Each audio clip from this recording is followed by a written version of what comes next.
Chapter 4. The Road Through the Forest.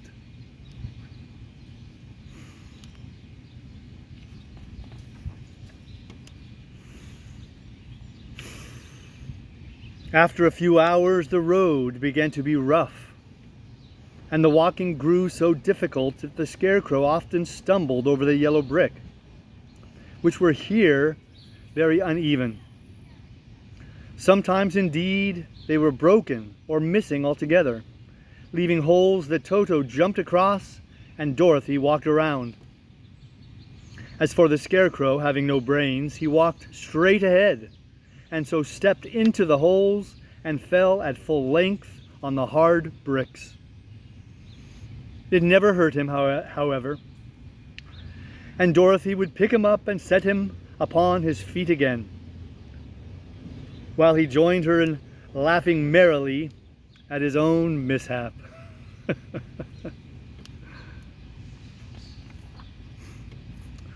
The farms were not nearly so well cared for here as they were farther back.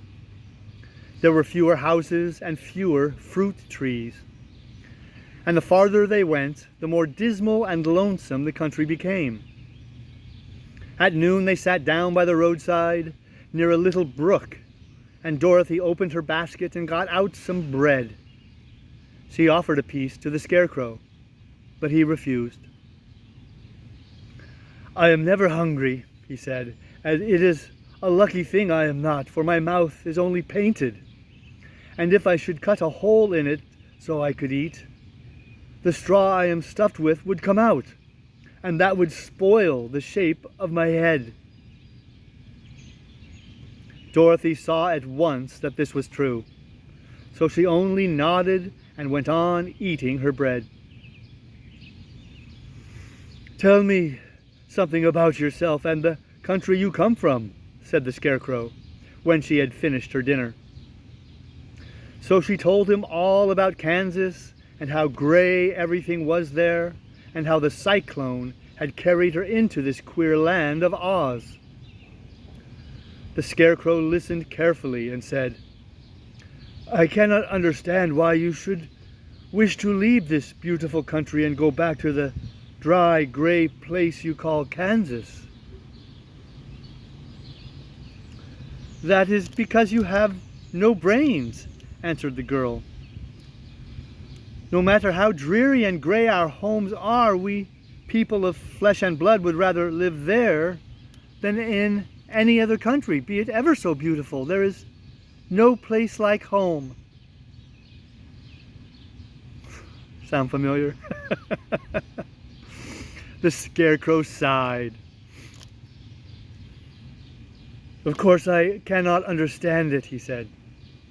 "If your heads were stuffed with straw like mine, you would probably all live in the beautiful places, and then Kansas would have no people at all. It is fortunate for Kansas that you have brains." "Won't you tell me a story while we are resting?" asked the child.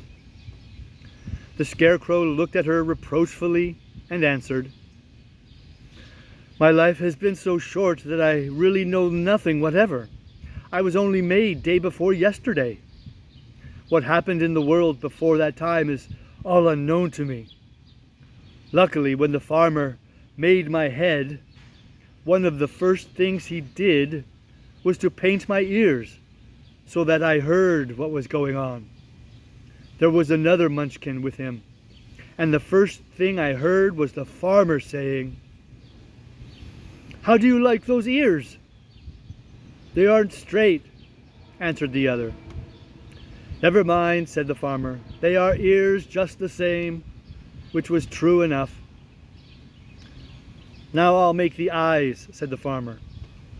So he painted my right eye, and as soon as it was finished, I found myself looking at him and at everything around me with a great deal of curiosity, for this was my first glimpse of the world."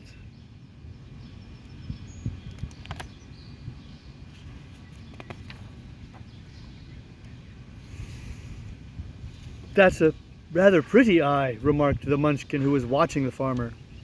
Blue paint is just the color for eyes." "I think I'll make the other one a little bigger," said the farmer, and when the second eye was done I could see much better than before. Then he made my nose and my mouth, but I did not speak, because at that time I didn't know what a mouth was for. I had the fun of watching them make my body and my arms and legs, and when they fastened on my head at last, I felt very proud, for I thought I was just as good a man as anyone. "This fellow will scare the crows fast enough," said the farmer. "He looks just like a man." "Why, he is a man," said the other, and I quite agreed with him.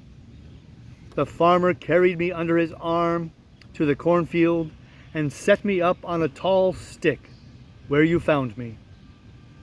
He and his friend soon after walked away and left me alone. I did not like to be deserted this way, so I tried to walk after them, but my feet would not touch the ground, and I was forced to stay on that pole. It was a lonely life to lead, for I had nothing to think of, having been made such a little while before. Many crows and other birds flew into the cornfield, but as soon as they saw me, they flew away again, thinking I was a munchkin. And this pleased me and made me feel that I was quite an important person. By and by an old crow flew near me, and after looking at me carefully, he perched upon my shoulder and said, "I wonder if that farmer thought to fool me in this clumsy manner. Any crow of sense could see that you are only stuffed with straw." Then he hopped down at my feet and ate all the corn he wanted. The other birds, seeing he was not harmed by me, came to eat the corn too. So in a short time there was a great flock of them about me. I felt sad at this, for it showed I was not such a good scarecrow after all. But the old crow comforted me, saying, if you only had brains in your head, you would be as good a man as any of them, and a better man than some of them. Brains are the only thing worth having in this world, no matter whether one is a crow or a man." After the crows had gone, I thought this over, and decided I would try hard to get some brains. By good luck, you came along and pulled me off the stake. And from what you say, I am sure the great Oz will give me brains as soon as we get to the Emerald City. "I hope so," said Dorothy, earnestly, "since you seem anxious to have them." "Oh yes, I am anxious," returned the Scarecrow. "It is such an uncomfortable feeling to know one is a fool."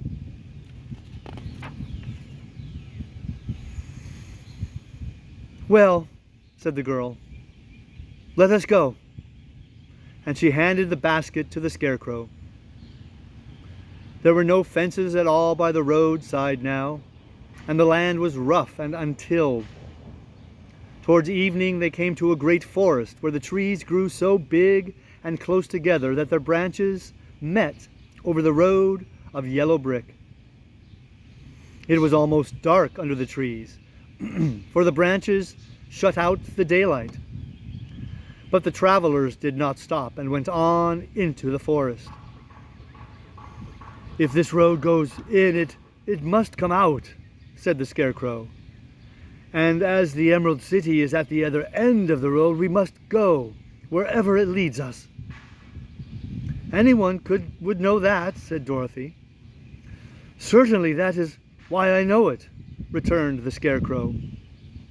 "If it required brains to figure it out, I never should have said it." After an hour or so, the light faded away, and they found themselves stumbling along in the darkness. Dorothy could not see at all, but Toto could, for some dogs see very well in the dark. And the Scarecrow declared he could see as well as by day. So she took hold of his arm and managed to get along fairly well. "If you see any house or any place where we can pass the night," she said, "you must tell me, for it is very uncomfortable walking in the dark." Soon after, the Scarecrow stopped. "I see a little cottage at the right of us," he said, "built of log and branches. Shall we go there?" "Yes, indeed," answered the child. "I am all tired out." So the Scarecrow led her through the trees until they reached the cottage. And Dorothy entered and found a bed of dried leaves in one corner. She lay down at once, and with Toto beside her soon fell into a deep, sound sleep.